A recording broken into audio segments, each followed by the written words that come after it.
Camino al barrio, camino. Cuando yo me di cuenta de la pandemia fue aquí justamente en el colegio. Cuando voy viendo Facebook, es que la noticia del alcalde. Empezaron a llegar un montón de mensajes diciéndome, oye, mañana no tenemos clases. El que viene a estudiar lo puede hacer fácilmente desde la virtualidad o en la presencialidad. ¿Qué es lo que afecta allí? La cuestión económica en sus hogares. Tenía varios compañeros que la pandemia los desmotivó mucho, desistieron allí como en el camino. Los papás, la gran mayoría, no tenían la capacidad de adquirir un computador en ese momento. En la pantalla la mayoría de chicos que se conectan no activan la cámara. Es una frialdad que incluso hasta da miedo. Y lo que uno como profesor ve del estudiante es la letra inicial de su nombre. Mis padres y yo éramos casi desconocidos. Cuando estuvimos en la casa realmente nos dimos cuenta que no conocíamos nada del otro. Que la pandemia nos dejó algo bueno y es que nos generó conciencia frente a lo importante que es financiar la educación en este país por encima de todo. Camino al barrio. Camino en las calles de mi barrio. Camino al barrio, camino. A la casa camino contigo. Si me caigo me paro y camino. Camino Desde Zamora hasta Envigado. al barrio, camino. A los ojos de mi amor. Voy buscando mi destino. Camino yo. Escúchalo, cántalo, siente el calor. Las ciudades, la gente, se unimos la voz. Camino al barrio, camino. Camino al barrio. Bienvenidos y bienvenidos un sábado más a Camino al Barrio, este programa que hace parte de la política de responsabilidad social de EPM y donde contamos las historias de ustedes, las historias de los barrios, las historias de las comunidades, las historias que transforman la ciudad. Llevamos un poco más de un año de pandemia y eso ha hecho que todo cambie definitivamente. Nuestros hábitos, la manera de relacionarnos, la manera de hacer televisión, la manera de comunicarnos, la manera de aprender, la manera de trabajar. Los cambios definitivamente han hecho parte de este último año y los cambios de ustedes son importantes aquí en Camino al Barrio. Hoy en Camino al Barrio daremos una mirada a un tema crítico y con muchas aristas. Hoy en Camino al Barrio, educación durante la pandemia. Y como bien lo señalaba Cristina, la educación y la escuela se vieron tocados de manera sensible, sustancial producto de la pandemia. De ahí que nosotros acá en Camino al Barrio queremos hacer este especial porque consideramos que la educación es un tema absolutamente vital en los procesos de transformación de las sociedades y de los barrios. Vamos a hablar entonces con una persona muy estudiosa. Él es Arleyson Arco Rivas, rector actualmente de la institución educativa Santa Fe en Santiago de Cali. Vamos a tener también en Camino al Barrio unas historias muy inspiradoras de docentes que a través de la pasión, del compromiso y de la convicción intentaron construir nuevas apuestas pedagógicas para que la educación continuara. Los invitamos entonces en esta hora de Camino al Barrio para que conozcamos estas y muchas más historias en este especial de educación en tiempos de pandemia.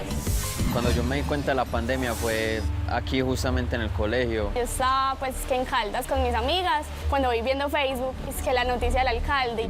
Es que empezaron a llegar un montón de mensajes diciéndome, oye, mañana no tenemos clases. Nos dijeron que ya que a partir de mañana ya íbamos a estar todos encerrados y que ya la próxima semana cuando esto se normalice y lo aterricemos un poquito ya nos vemos.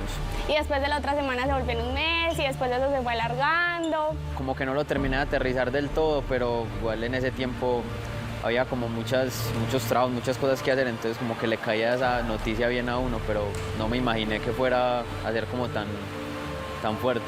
Yo estaba muy alegre porque yo siempre me ha gustado mucho la tecnología, he estado bien desarrollado en ese tema. La virtualidad siempre es complicada, porque hay temas que uno no entiende y no hay nada como tener al profesor enfrente y decirle, profe, tal cosa, profe, bueno, pero es chévere. Me adapté bien a la situación y todo eso, y más porque pues tenía la fortuna de tener las herramientas en mi casa y todo eso, entonces no fue como muy tedioso para mí.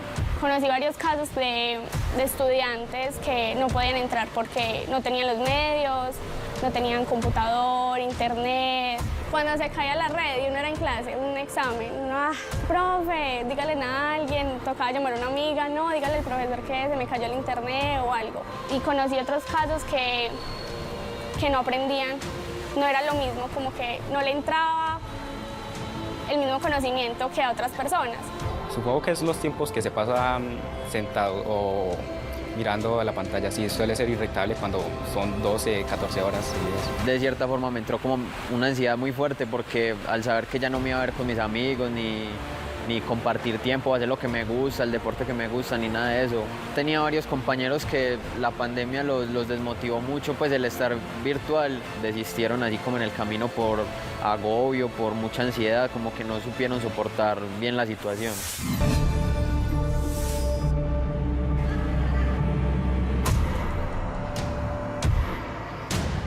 Yo quiero que entonces empecemos esta entrevista hablando un poco sobre qué reveló esta pandemia en el tema de la educación. La pandemia le enseñó a los maestros que el aula no es el único espacio en el que pueden concretar su tarea educativa.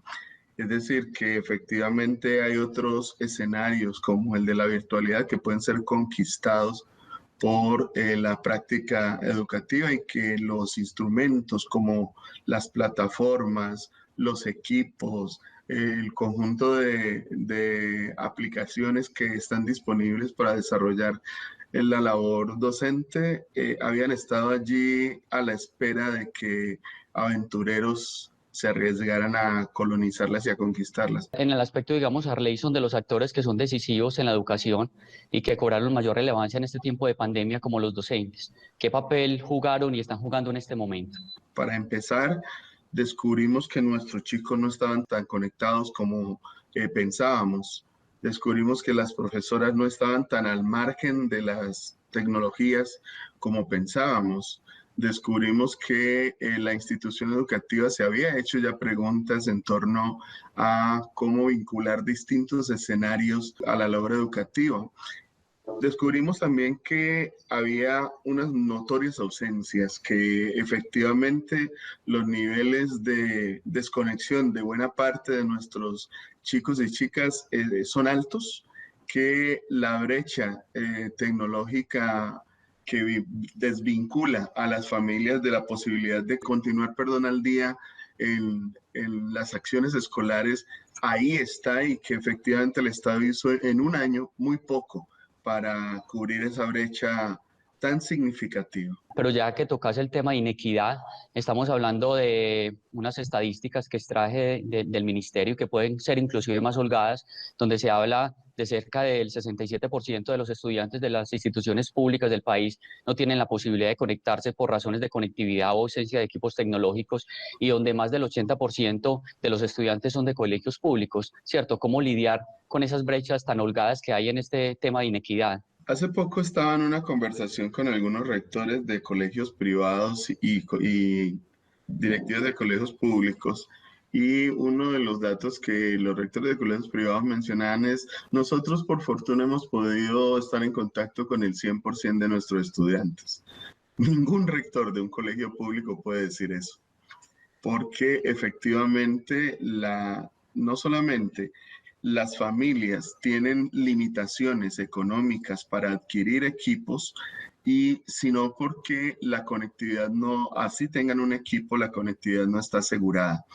En buena medida, también algunos profesores tuvieron que hacer ajustes en sus economías para adquirir un buen computador, por ejemplo, o para mejorar su conexión a Internet, y para ello no recibieron un solo peso de estímulo por parte del ministerio o de las autoridades educativas. Los estudiantes muy tardíamente empezaron a recibir, en algunos casos, préstamos de algunos equipos, en otros una USB o un módem que pudiera conectarles, y la evidencia de ello es que efectivamente terminamos con un número que, si bien para el ministerio es superior a los 100.000 estudiantes conectados, con seguridad es mucho mayor al que quedó censado como tal. Esa brecha lo que está diciendo es que en la escuela se reproducen las desigualdades que el país ha acumulado, y esas desigualdades marcan de manera significativa a las niñas y los niños de colegios públicos, mucho más que en otros escenarios. De hecho, estaba recordando una cifra también, unos estudios de la Universidad Javeriana, donde esas brechas se vuelven mucho más visibles en las zonas rurales. hablaban de más del 96% de los colegios rurales no lograron conectarse a través de las clases virtuales, ¿cierto? Que son datos que me parecen muy dramáticos. En Colombia hay desigualdades manifiestas, radicales, que están asociadas con los niveles de pobreza y que están asociadas con los niveles de fragmentación social que históricamente se han acumulado. La escuela la reproduce. De hecho, hoy, cuando estamos pensando en retornar bajo algún modelo de alternancia, todavía un año después, seguimos a la espera de que haya dotaciones en asuntos muy básicos, agua en algunas escuelas, condiciones ambientales en otras, la posibilidad de que efectivamente haya elementos de bioseguridad en la mayoría de ellas. Así el ministerio haya hecho llegar recursos que las secretarías están irrigando, son insuficientes. No hay un cálculo de cuánto va a costar un año entero de alternancia, por ejemplo. No hay un cálculo de cuánto costaría si todos finalmente regresan. Es bastante precaria la situación y dibuja un conjunto de situaciones que son evidentemente desiguales y desproporcionadas cuando hablamos de educación pública.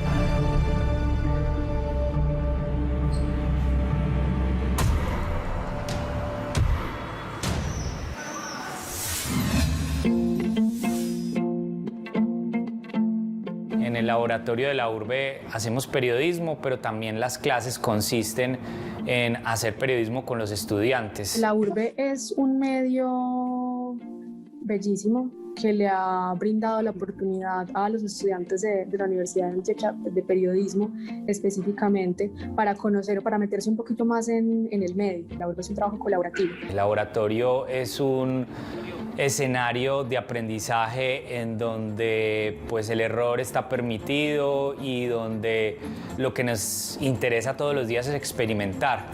Y funcionamos como un sistema de medios universitario también, entonces no solamente tenemos radio, sino que, digamos, hablamos de toda la producción sonora, entonces tenemos podcast y la pandemia ahorita nos ha puesto a producir en ese formato casi que todos los días y pues también tenemos el periódico.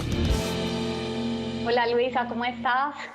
Hola Cristina, muy bien, ¿y tú? Luisa, contanos un poquito cómo vivieron también los estudiantes este tema de la pandemia, de no poder estar en la universidad, de no saber un poco qué iba a pasar con los procesos académicos. Bueno, fue una nostalgia muy grande. Como estudiante universitario, una parte pues súper importante de la vida académica es estar en la universidad, verte con tus compañeros, conversar en las mesas de los bloques y pues el paso a la virtualidad al principio con las clases por videollamadas fue un choque, claro, como encerrarnos en nuestras casas y tener que asistir y que completar con nuestros semestres a través de una pantalla. Sí fue al principio como un poquito desubicado todo, no sabíamos o nos sentíamos un poco raros, extraños hablándonos a través de lo tecnológico. Y para nosotros pues fue un desafío muy chévere porque teníamos nuestros consejos de redacción en la emisora cultural de la Universidad de Antioquia. O sea, nuestros cursos no ocurrían en Ciudad Universitaria, sino en el Paraninfo. Y teníamos acceso a la emisora, teníamos acceso a las cabinas, a los equipos de grabación y de edición. Pero desde antes ya veníamos explorando en plataformas digitales y sobre todo en el uso de dispositivos móviles para generar contenidos sonoros. Entonces simplemente lo que cambió fue el escenario de la presencialidad a la virtualidad.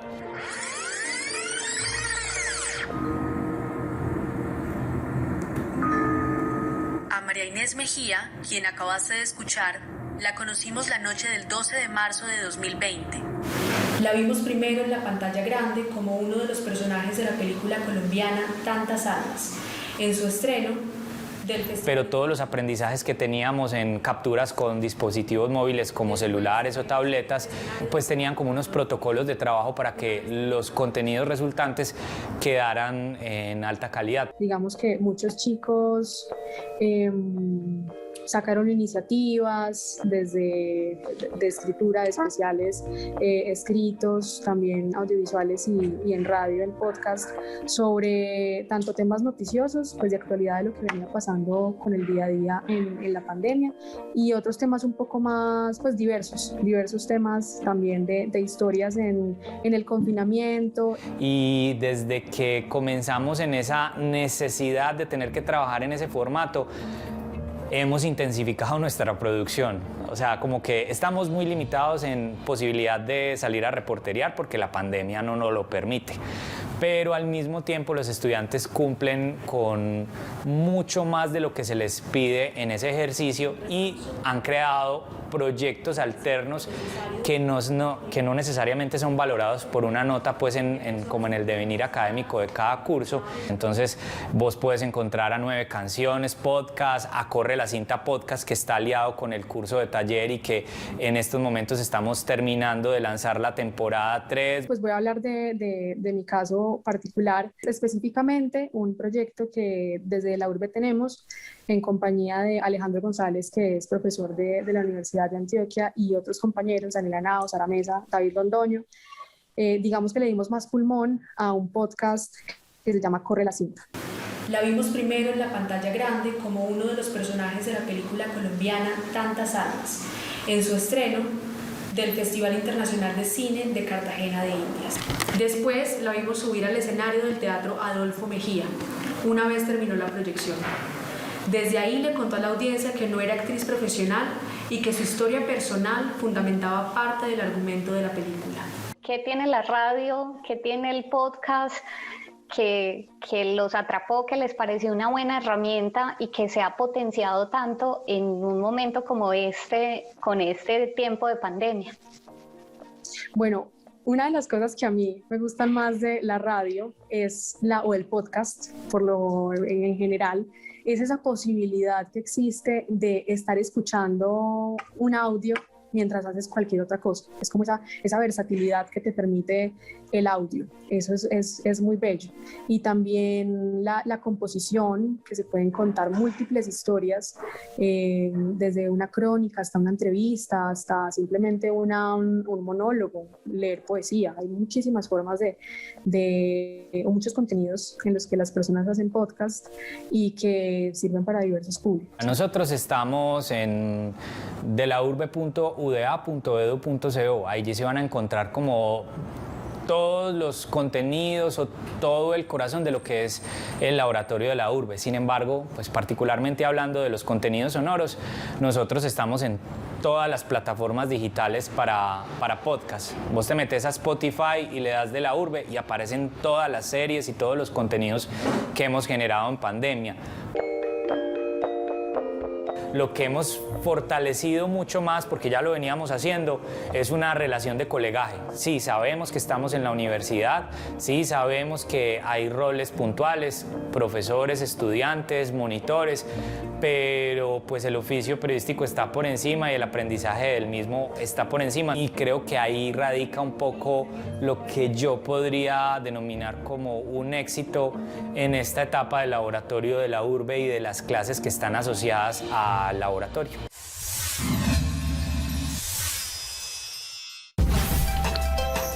Estás viendo Camino al Barrio.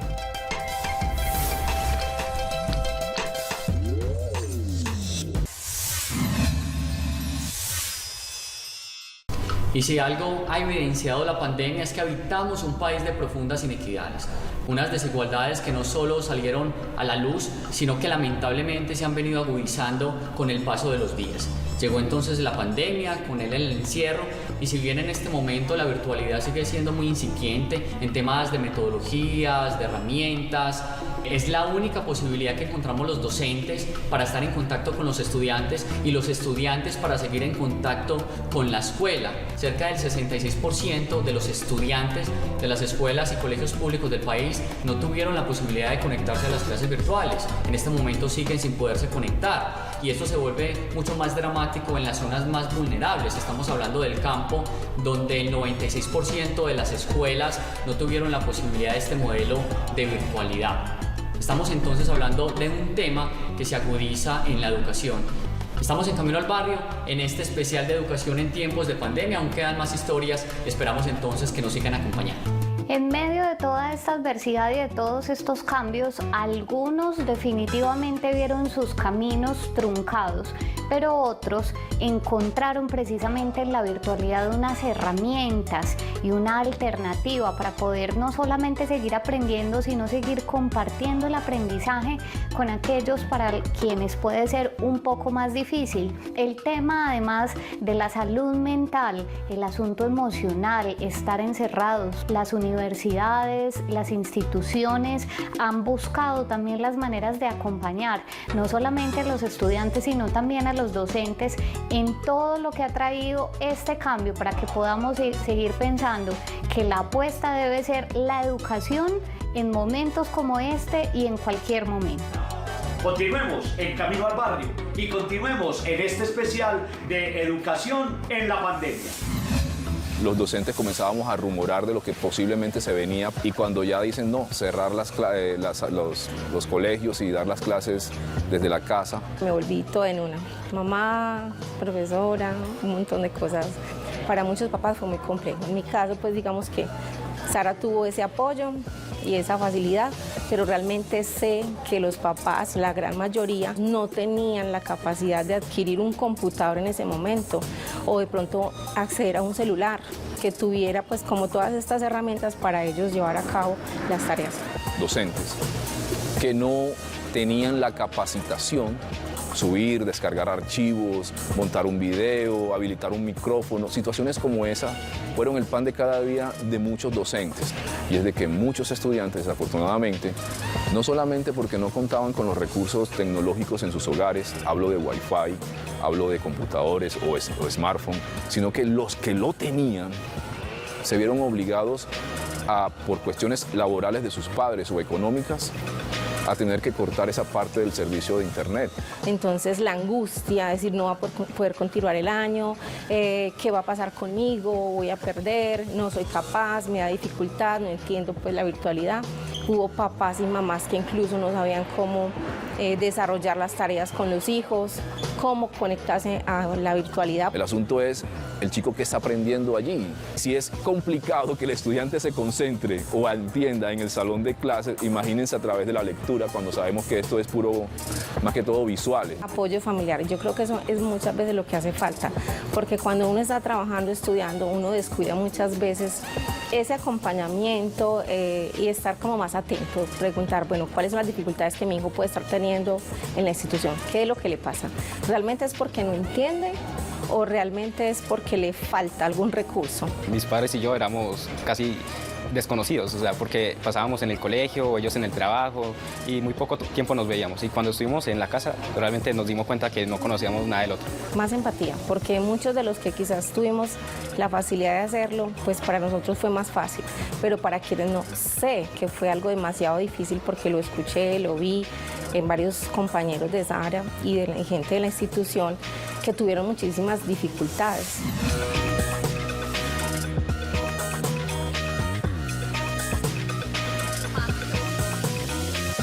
Arleyson, ¿y cómo aprender y qué aprender en estos momentos, hablando del mismo tema, cuando no solamente no tienen recursos para conectarse en las clases virtuales, sino que en las familias hay un ambiente desfavorable, hay violencia intrafamiliar, hay ausencia de lo mínimo que debe garantizar el Estado, que es justamente la comida? Creo que uno de los aprendizajes más lindos que hemos tenido es que la escuela nos pertenece a todas y a todos. Hemos visto clases en las cuales participa la abuela, la mamá, está pendiente el papá, está pendiente incluso el niño más pequeño de lo que está aprendiendo el más grande, y ahí hay de alguna forma una idea de que la escuela también puede ser un espacio dialógico, y estamos convencidos de que así es, que los gobernantes también pueden aprender a plantearse políticas que realmente funcionen. Los maestros han hecho todo lo que en sus manos está, han puesto todos sus recursos para que efectivamente sus estudiantes puedan sentirse medianamente vinculados a los procesos de enseñanza y aprendizaje. pero se han quedado cortos los gobiernos para fortalecer mucho más las políticas que hagan que la educación pública se fortalezca. Aprender a gobernar creo que es otra de los grandes retos que nos deja la pandemia, no solo en Colombia, sino en el mundo. Tocando el tema de la familia Arleyson y poniéndola como otro actor fundamental que siempre ha sido en la escuela determinante, ¿cuál fue su función en estos tiempos de pandemia? Contener la crisis, alimentar la confianza en medio de un escenario cargado de ansiedad, de angustia, de miedo. Yo creo que lo que hemos venido desarrollando en este vínculo entre las familias y las instituciones educativas fundamentalmente se traduce en que nuestra niña y nuestros niños estén no solo protegidos de una enfermedad, de un virus que todavía no entendemos realmente, sino además protegidos emocionalmente. Muchas de nuestras niñas y nuestros niños han sido víctimas de violencia, han sido víctimas de reclutamiento forzado, han sido víctimas de abuso sexual, efectivamente, pero también es cierto que sin el trabajo que las maestras y los maestros han venido desarrollando en consenso con padres, madres y cuidadores, nuestros niños estarían en un ambiente de inseguridad y de miedos imperantes sin control. Y en el tema de la deserción escolar, uno tiene que entender que esos niños, niñas y jóvenes que desertaron del colegio, de la escuela, pues son seres humanos que de alguna manera también vieron truncadas sus sueños y sus esperanzas, producto de la desigualdad tan grande que hay en el país. Es desastroso que no hayamos podido tener al 100% de nuestras niñas y nuestros niños en la escuela. Quienes creemos que la escuela es un espacio de transformación y creemos que perder un niño, uno solo, ya es una tragedia. ¿Por qué? Porque nos lo roba la calle, porque efectivamente nos lo roba la vida productiva y son expectativas de vida que finalmente colapsan o que finalmente resultan limitadas, precarias. Trabajar contra eso, contra la deserción, sigue siendo muy importante. De hecho, podemos decirlo, hemos hecho hasta lo imposible por llamar, por contactar, por enviar mensajes. Maestros que han abierto sus salas para que 2, 3, 5 niños que no pueden estar conectados no deserten y efectivamente estén vinculados. Aún antes de la existencia de los programas de alternancia, hemos abierto salas de informática con mucha limitación, por supuesto, para que 2, 3, 5 chicas puedan estar en el aula de clase. Estamos en este momento renovando préstamo de los pocos portátiles que hay, entregando todas las tabletas que están disponibles, entregando todas las USB que fueron asignadas, pero aún así, la desmotivación, la angustia por no poder rendir oportunamente, las dificultades que tienen muchos de ellos en su propia casa, les hacen colapsar y por supuesto perdemos a algunos.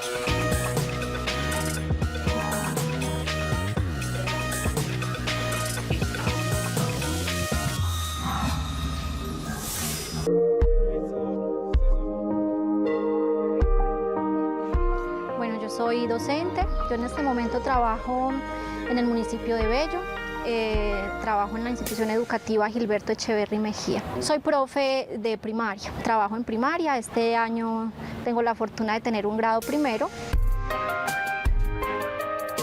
Bueno, de un momento para otro escuchamos el run run de la pandemia, llegamos un momento para otro, nos vamos para la casa, a cuarentena obligatoria, no sabíamos qué hacer. A nivel personal no conocía una plataforma de nada, Meet, Zoom, para mí eran nombres desconocidos, pero nada, desde el principio con toda la buena actitud sabíamos que había que repensar esas prácticas. Yo soy una convencida de que los docentes siempre tenemos que estar creando. Empiezo a notar la necesidad de que los niños estaban pasando mucho tiempo en casa solitos.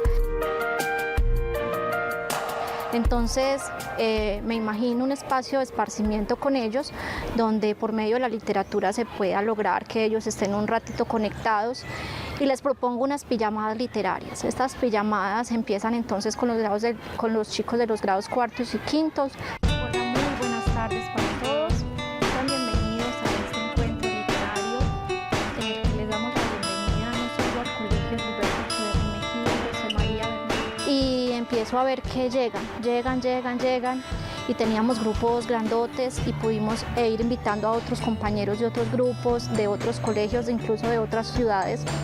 Y la voz de la profe no fue solamente la voz de la profe de los cuartos y los quintos, sino que se pudo hacer un convenio con varios profes, con varios, de hecho, rectores. El rector del colegio también nos colaboró, nuestros compañeros, profesores de otros departamentos también se vincularon.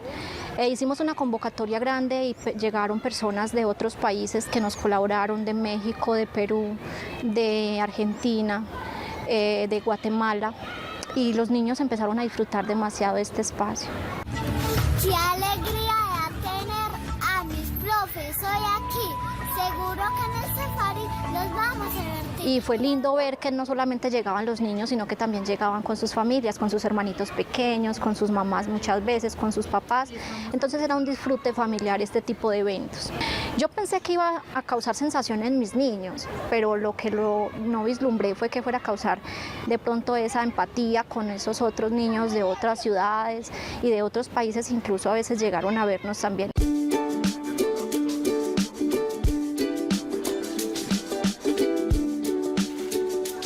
Ricardo es un hombre muy inquieto, entonces él siempre ha pensado que las cosas tan bonitas que hacemos los docentes no se deben de quedar en el aula, sino que deben impactar a más personas, y con ese pensamiento en la cabeza entonces empezamos a imaginarnos contar en un foro experiencias de maestros para maestros. Ya estamos listos para el foro La Voz de mi Profe, experiencias de maestros para maestros. Construimos un canal en YouTube que se llama La Voz de mi Profe, y por ese canal hicimos un foro. ¿Cuál era la intención del foro? Reconocer ese trabajo del docente. Estaban pasando durante la pandemia cosas maravillosas desde las casas de los docentes que nosotros precisamente queríamos mostrar, y que esa voz del docente se escuchara. Hola, muy buenas tardes para todos, y realmente emocionado. Para nosotros fue todo un esfuerzo y comenzó pequeñito, como un sueño, se fueron uniendo rectores, logramos traer invitados de otros países y realmente fue muy emocionante ver cómo compañeros con condiciones muy similares a las nuestras estaban haciendo cosas maravillosas con muy poquito. No conocíamos plataformas, no sabíamos qué era Claro, no sabíamos qué era Meet, no sabíamos qué era Teams, no sabíamos qué era nada. Entonces algunas personas encontraron la dificultad y muchos compañeros incluso renunciaron al tener que enfrentarse a la tecnología. Afortunadamente, en el contacto que se tiene con otros docentes, con compañeros, con amigos, comenzamos a ver, hey, ¿qué está haciendo?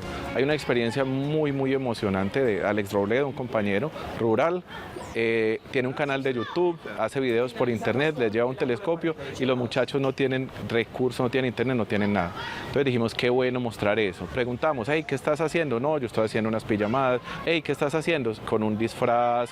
¿Cómo están enfrentando la pandemia? No, nosotros hicimos guías integradas, nosotros le llegamos a los niños de esta manera. ¿Qué está haciendo el profe de preescolar, el de química, el de matemáticas, el de sociales? Cada uno, comenzando con ese canal, contó qué era lo que estaba haciendo, y desde la casa. Y eso era lo que estábamos mostrando, transmitimos desde la casa y mostramos que aún a pesar de todas esas dificultades se estaban haciendo cosas maravillosas. Y vimos que esa plataforma que lo hicimos por medio de StreamYard, pero también transmitido por YouTube, movía mucha gente y permitía salir del aula y que mucha gente viera eso. Entonces ideamos un evento que se llamó Halloween Literario, lo hicimos en octubre del año pasado, y por medio de los cuentos logramos que los niños se nos vincularan. Ellos leyeron mucho y estuvieron disfrazados, y estuvimos en un evento de cuentos muy bonito, de lectura compartida tanto de profes como de los chicos. Y ya de ahí se dispara el canal de La Voz de mi Profe en servicio de los eventos educativos, y ha sido muy bonito ese trabajo. Quiero ser un conejo. No puede ser. A veces en la sociedad existe la mala creencia de que a los niños no les gusta leer, y eso no es cierto. A los niños les gusta leer y ellos leen una cantidad de cosas impresionante. Lo que pasa es que de pronto no leen lo que nosotros queramos que ellos lean, eso es distinto. Los niños sí leen, y cuando nosotros proponemos este tipo de textos a ellos les gusta mucho, y no solo les gusta a los niños, les gusta a la familia completa. Profe Olguita, hábleme por favor. Lo más difícil es la pérdida del contacto humano, y sobre todo cuando uno trabaja con niños es muy importante ese contacto humano porque ellos son muy cariñosos. Sin embargo, también ha sido un espacio de aprender muchísimo, de tener tiempo de repensar esas prácticas, de analizar que pronto todos estos recursos tecnológicos que teníamos a la mano no se estaban usando como deberían y que los niños tienen muchos estilos de aprendizaje y que a veces nosotros los limitamos a tiza, tablero y lengua. Y cuando hay tantas cosas para hacer, tanto recurso para utilizar, tanta gente a quien llamar para que la voz del maestro cambie en el aula y no sea solo mi maestro el que viene todos los días, mi maestra, la que veo todos los días, sino que hay un montón de personas que quieren entrar al aula a colaborar. Los niños nos escriben cuando estamos en los eventos y nos cuentan, los papás nos dicen qué rica esa tarde de cuentos y estamos muy abiertos a la construcción colectiva, porque pienso que de eso se trata. Un agradecimiento muy grande a la voz de mi profe. Hay una dificultad y una barrera muy grande que es la conexión. Sin embargo, es gracioso porque no todo el mundo tiene la imposibilidad de conexión. A mí, por ejemplo, me escribían las mamás y me decían no tengo conexión, pero me escribían al WhatsApp o me escribían al correo. Con eso poquito que tiene cada uno, podemos aprovecharlo para utilizarlo en estos medios y con esta oportunidad. El límite es el cielo. A nosotros nos gusta mucho crear y si algo descubrimos en esta pandemia es que los profes tenemos tiempo de muchas cosas y somos como muy pulpos para multiplicarnos. Yo pretendo seguir con mis pijamadas, con mis foros, con toda esta apertura de todo lo nuevo que pueda venir, que pueda aprender. Ya somos más de 500 personas en este en vivo y un saludo muy especial para nuestros chiquitos que nos acompañan, estos estudiantes que son nuestra razón de ser. Muchos dicen, ¿eso por qué se llama esfuerzos de paz? Esfuerzos de paz viene porque la gente acá construía la casa con esfuerzo, el ranchito en ese momento lo construíamos con esfuerzo, también por lo de la guerra que se vivió. Y cuando se firmó la paz, se selló el nombre, Esfuerzos de Paz.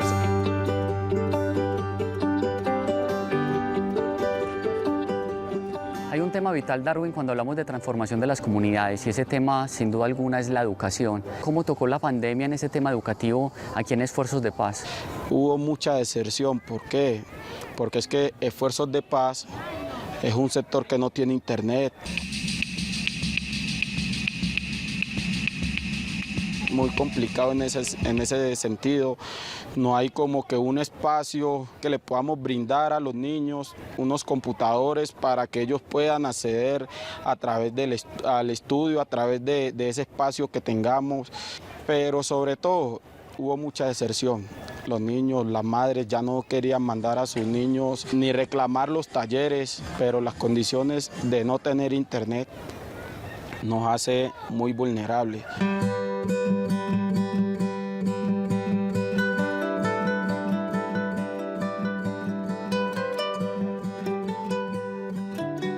Hay más o menos unos 80 niños que ya los tenemos identificados en más o menos unas 30 familias que ya decidieron no mandar los niños a estudiar y eso nos duele porque la educación es la base para los niños.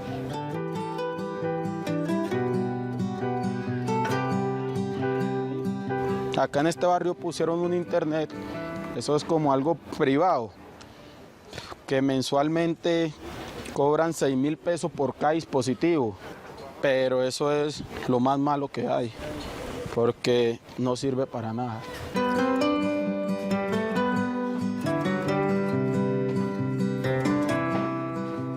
¿Cuántos niños tienes? Tengo una niña de 11 años. Una niña que en este momento está estudiando. ¿En qué grado está? Ella está en séptimo. En séptimo. ¿Y vos también estás estudiando en este momento? Yo estudio salud pública en el SENA. ¿Cuáles han sido sus mayores retos de estudio en estos tiempos de pandemia, las mayores dificultades que han encontrado ustedes? La verdad es que ha sido súper difícil porque, como muchos saben, pues acá somos una familia de escasos recursos, no contamos con un internet en el hogar, no tenemos un computador y es súper difícil. Nos toca con el celular. En mi caso, las dos tenemos las clases casi a la misma hora, las de ellas y las mías. Entonces, ¿qué me toca? Escribirle un mensaje a mi instructor y decirle no me va a poder conectar porque mi niña va a tener clase y pues yo prefiero darle prioridad a ella. Entonces, lo mismo es para hacer las tareas. A veces tenemos para hacer la recarga, uno hace un paquete de 6.000 o 10.000, no le da para más, eso se acaba súper rápido y ya, quedamos en las mismas de nuevo.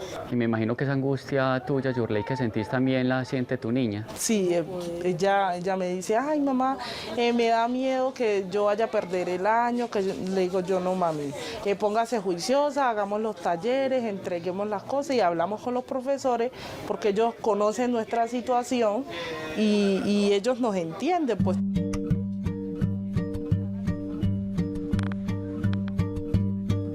¿Cuál es el llamado que hace la comunidad, a la administración pública, a los mismos vecinos en este tema de la educación? Hoy por hoy hacemos un llamado al ente público que mire esfuerzos de paz, que la educación, acá hay niños, acá hay jóvenes que quieren salir adelante, pero nos estamos muriendo con las ganas. Urgente que por Dios extiendan las redes de internet, que digo, claro, los que son encargados de ese tema, vengan y hagan esa tarea acá. A la comunidad que no se cierren, que busquemos otras alternativas, como son los talleres, para que nuestros hijos no se atrasen. La educación es lo que mueve a una comunidad y además mucho más si están vulnerables.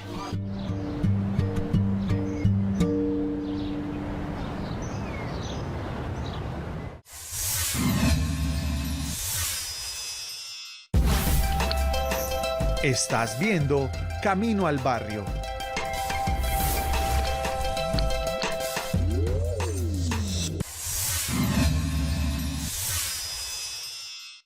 Y desde acá también los queremos invitar para que se comuniquen con nosotros. Lo pueden hacer a través de la etiqueta numeral Camino al Barrio en las redes sociales de Facebook, Instagram y Twitter. También se pueden comunicar con nosotros de manera directa a través de la línea de WhatsApp 322-2700-628 y algo muy importante, que nos inviten a caminar sus territorios. Nosotros vamos donde nos inviten y estamos deseosos de ir a contar las historias, las apuestas colectivas que construyen comunidad. Esto es Camino al Barrio. Los invitamos para que continúen con más historias en este especial de educación en tiempos de pandemia. Ya siento que la virtualidad hace parte de nosotros en todo lo que hacemos. Podría preferir estar presencial con todos, verme las caras con todos, hacer todo lo que hago. En las clases virtuales me pude soltar más, expresar más mis ideas. Yo estoy ahí como en la mitad. Como me gusta la virtualidad, pero también la presencialidad. Para mí no hay problema con la alternancia. Sara aprendió muchísimo. Desde la parte personal, ella incluso que era tan introvertida se volvió extrovertida. Era como más atenta, las exposiciones no me daban pena, porque pues no tenía que ver a un montón de gente. Bueno, a mí realmente me parece muy bueno que sea virtual. Más pues como por lo que estamos afrontando, o sea, el virus todavía no ha desaparecido, realmente.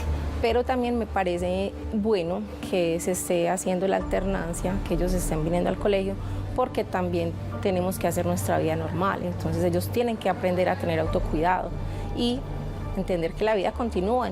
Que el estudiante que en clase presencial es participativo no va a dejar de serlo en la virtualidad. El que viene a estudiar lo puede hacer fácilmente desde la virtualidad o en la presencialidad. ¿Qué es lo que afecta allí? La cuestión económica en sus hogares, porque hay muchos estudiantes muy pilosos, tanto en lo presencial, pero con el asunto del desempleo en sus hogares, ni siquiera han podido conectarse. Aprendí más a no siempre tener la necesidad de ver a alguien y tenerlo al frente para aprender, sino que el aprendizaje va en uno. No sé cómo funcionaría, pero me siento capaz de desarrollarme unos estudios más profesionales dentro de la virtualidad. El discurso y el encuentro virtual en los primeros meses, por decirlo así, muy emocional, pero llega un punto en que, honestamente, en lo personal, comienza uno a sentir frialdad. Es una frialdad que incluso hasta da miedo, porque efectivamente en la pantalla la mayoría de chicos que se conectan no activan la cámara, y estoy hablando de casi un 98%, y lo que uno como profesor ve del estudiante es la letra inicial de su nombre.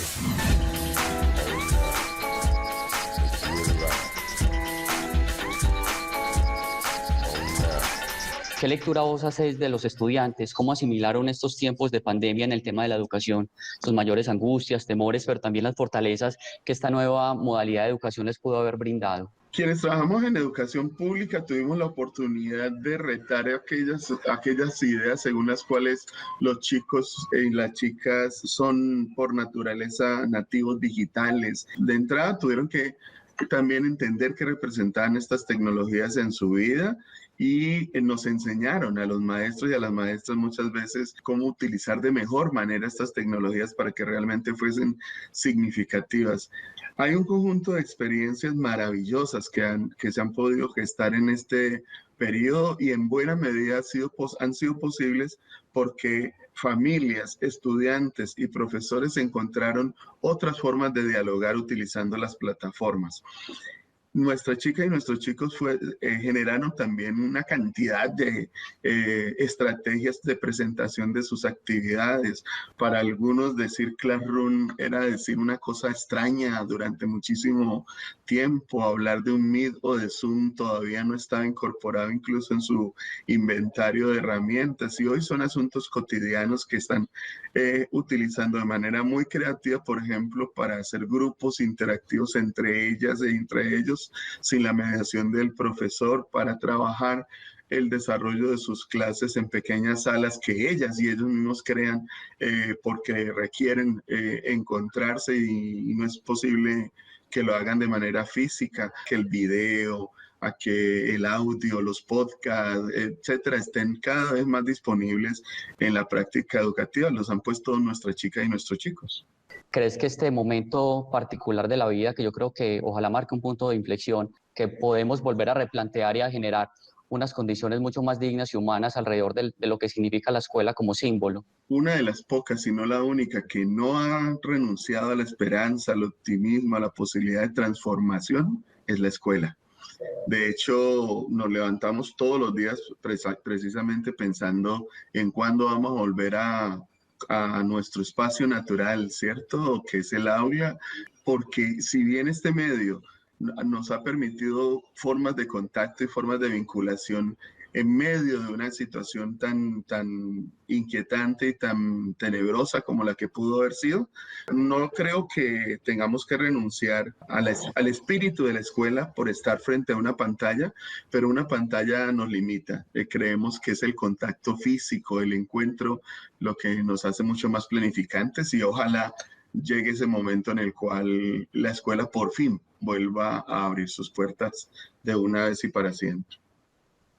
Arleyson, qué bueno haber conversado con vos, hermano. Te agradezco muchísimo y espero que lo vamos a encontrar. Por supuesto, Medellín siempre es un placer y un gusto y nos hace mucha falta.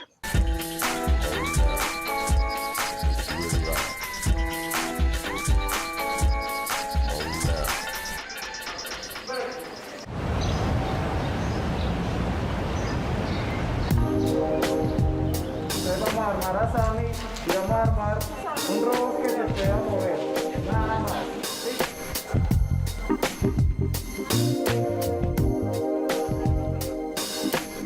Este colegio está ubicado en la comuna 16 de Aranjuez. En el colegio llegué en el 2006 y me desempeño en el área de tecnología e informática.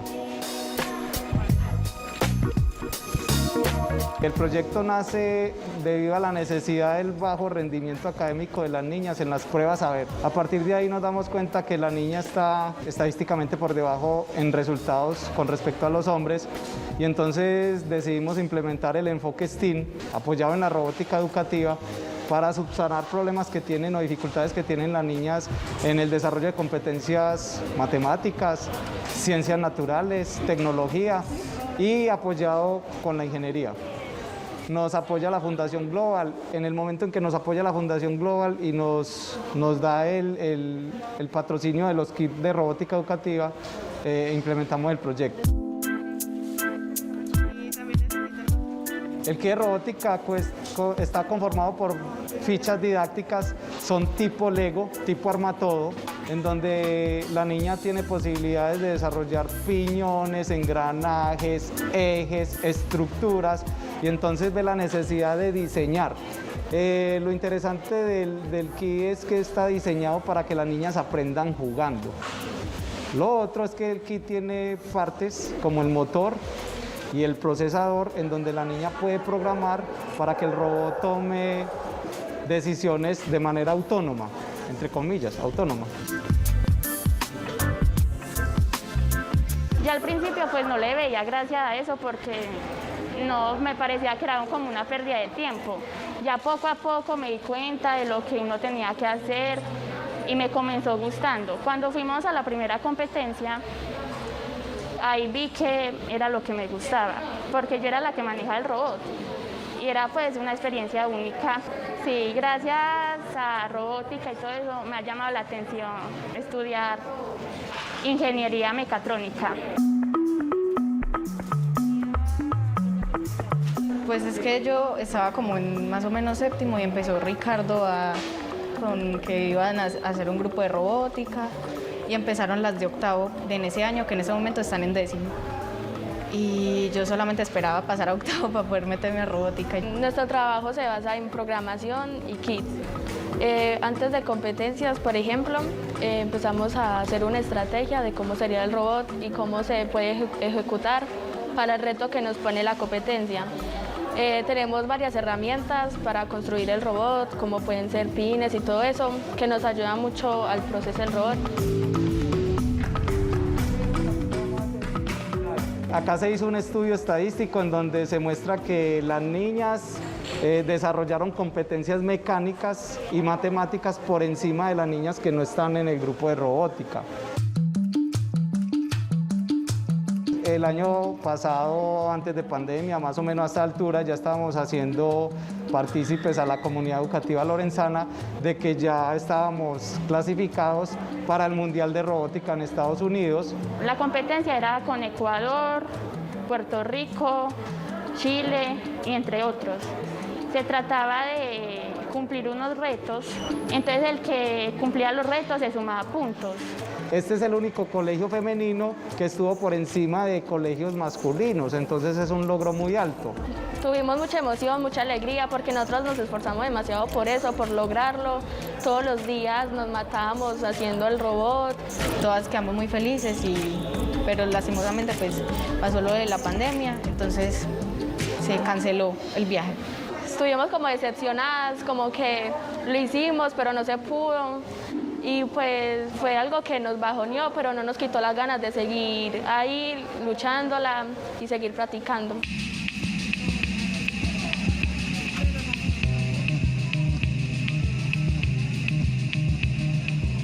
La pandemia llega, nos coge fuera de base a todos. Nos encontramos con dificultades de todo tipo. Niñas que solamente tienen un celular, niñas que solamente tienen un computador pero no tienen internet, niñas que no tienen computador, ni siquiera tienen internet y mucho menos celular. Entonces tuvimos una deserción del grupo de cerca de 12 niñas, eso equivale más o menos al 30% del grupo base de robótica. Y en ese momento implementamos aulas virtuales para empezar a tener contacto con las niñas. Nos reuníamos una vez a la semana, las niñas supremamente comprometidas porque el cuento les encanta. Por ejemplo, yo quiero que gire, que se mueva hacia atrás. Allí empezamos a reforzar competencias en diferentes ámbitos. Las niñas participan en un curso de inglés virtual. Tuvimos 3 secciones de dibujo técnico de un curso gratuito que ofrecía la Universidad de Oxford en línea y se trabajaron clases en GeoGebra para aplicar matemáticas y geometría en la robótica. O sea, el trabajo fue abonar el terreno para cuando ellas tuvieran que diseñar porque no perdemos la esperanza de volver a la vida, entre comillas, normal.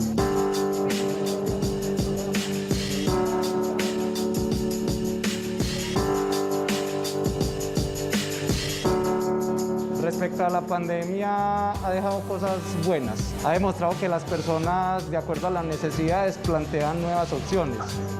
Pero también tiene cosas que presentan demasiada dificultad.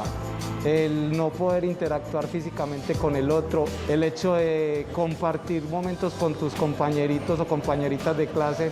Yo sí prefiero estar acá, no solamente porque amo estar con mis compañeras, sino también por salud mental, pues estar encerrado siempre en la casa como que uno se sofoca, se se estresa mucho. Nosotras en especial estamos como luchando para que el robótica sea una técnica acá en la Lorenzo, y tal vez hasta podemos salir con menciones para las universidades para escoger, por ejemplo, lo que ellas quieren estudiar. Hay algunas que quieren estudiar carreras ligadas con robótica, ingeniería en sistemas, mecatrónica. Yo, por ejemplo, quiero estudiar mecatrónica.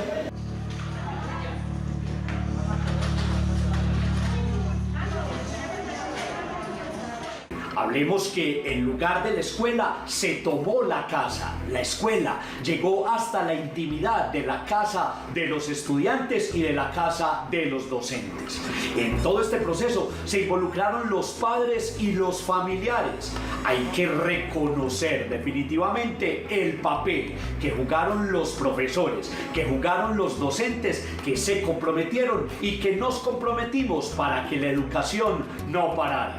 Es importante que los jóvenes y las jóvenes, las niñas y los niños puedan tener también herramientas para seguir avanzando hacia este futuro que es más digital, sin abandonar la educación, sin abandonar la escuela, pudiendo acceder a esas posibilidades de educación superior de manera fácil para todas y todas. Yo quiero finalmente hacer eco con algunas palabras de Arleyson, uno de nuestros invitados, cuando decía que la escuela sigue resistiendo y que la escuela es el único escenario que no ha renunciado a la esperanza, que no ha renunciado al optimismo y que no ha renunciado sobre todas las cosas a su papel trascendental, que es el de transformar vidas en el territorio, en la ciudad y en el mundo que habitan. También este especial sirvió para hacer un reconocimiento a los que han contenido la crisis, que son los padres, las madres, los cuidadores, pero también los docentes, que todos los días intentan, más allá de las adversidades y los momentos difíciles, hacer las cosas con amor y con mucha convicción. No podemos, negarnos a todas esas grandes posibilidades metodológicas que nos ha dado la virtualidad, pero tenerlos cerca nos da la posibilidad de compartir. El encuentro con ellos es una cuestión entrañable y necesitamos que estas escuelas, estas aulas se llenen de vida nuevamente. Como también necesitamos que ustedes nos acompañen dentro de 8 días con más historias aquí en Camino al Barrio, cuando estemos en otro especial o cuando estemos recorriendo las calles de sus barrios y de sus comunidades. Camino en las calles de mi barrio, camino al barrio, camino a la casa, camino contigo. Si me caigo me paro y camino, desde Zamora hasta Envigado, al barrio, camino a los montes, mi amor, voy buscando mi destino.